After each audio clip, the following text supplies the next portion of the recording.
की है, उस अरुणाचल प्रदेश की जनता को भी ये कहने से गुरेज नहीं करते। अब लेह लद्दाख की जनता को भी यही तमगा मिल जाए तो बड़ी बात नहीं है। ये गुस्सा यूं ही फूट पड़ा है क्या? देश देख रहा है। बात ये सिर्फ वोट चोरी के आरोप जो राहुल गांधी की तरफ से लगाए जा रहे हैं, मसला वो नहीं है। उस मसले से आगे की कहानियां हैं।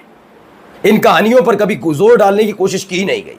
ये क्या वादे किए, क्या नहीं निभाए, और आज नए वादे बेवकूफ बनाने के लिए नए नए तमाशे करना, जीएसटी खुद लगाना, फिर जीएसटी को की दरों को हल्का करके ये बताना हम कितने महान हैं, ये तमाम चीजें हो रही हैं।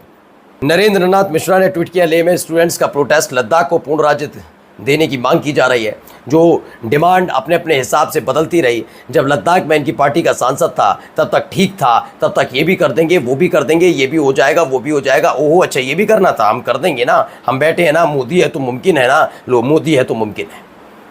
मैं फिर कहता हूँ, क्या एक बात ऐसा हो सकता है अलग अलग राज्यों में, जिन राज्यों का एक दूसरे से कांटेक्ट नहीं, अच्छा मणिपुर से आप असम जोड़िए कोई बात नहीं, लेकिन उससे कहीं कुछ दूर मतलब दूरी है अरुणाचल प्रदेश की, लेकिन वहाँ क्यों?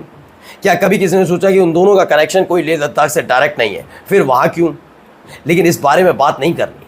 हमें सिर्फ दिन रात करना है, जीएसटी कम कर दिया, उत्सव मनाइए, सस्ते में सामान खरीदिए, और जैसे बीजेपी के नेता भगवान मानकर घूम रहे हैं नरेंद्र मोदी साहब को, आप भी मानिए। अब कुछ तस्वीरें हैं, पहले एएनआई की चुकी हैं, इसलिए मैं तस्वीरों के जरिए दिखाऊंगा, वीडियो नहीं दिखाएंगे हम।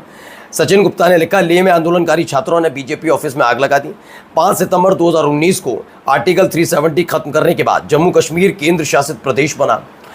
इसी तरह लेह और कारगिल को मिलाकर लद्दाख केंद्र शासित प्रदेश बना। तब से लेह और कारगिल के लोग खुद को अपेक्षित महसूस कर रहे हैं। वे लेह को पूर्ण राज्य की मांग देने की मांग कर रहे हैं। बीते 2 साल में इसे लेकर कई दफा प्रोटेस्ट भी हुए हैं। हमने आपको दिखाया ना, 1.5-2 साल पहले बेतहाशा भीड़ लद्दाख की सड़कों पर थी। आपने कभी लेह लद्दाख के अंदर ऐसे प्रदर्शन सुना है क्या? यकीन दिल पर हाथ रखकर बताइएगा। जो नरेंद्र मोदी साहब की सरकार के दौरान हो रहा है, कभी आपने सुना वहां ऐसा हुआ? नहीं हुआ, कभी नहीं हुआ। जबकि ये जम्मू कश्मीर का हिस्सा था, तब भी आप देखिए लद्दाख में हालात कभी नहीं बिगड़े। लेकिन आज हालात क्यों बिगड़ रहे हैं, इस पर सवाल नहीं पूछना। जीएसटी घट गई है, जल्दी से जल्दी सामान खरीदिए, आधे दामों पर दे रही है ना सरकार, जैसे अपनी जेब से दे रही है। आइए, गुरप्रीत गैरीवालिया भी लिखते हैं, मोदी जी देश को बताओ ये किसका कार्यालय जल रहा है और क्यों? वो क्या जवाब देंगे?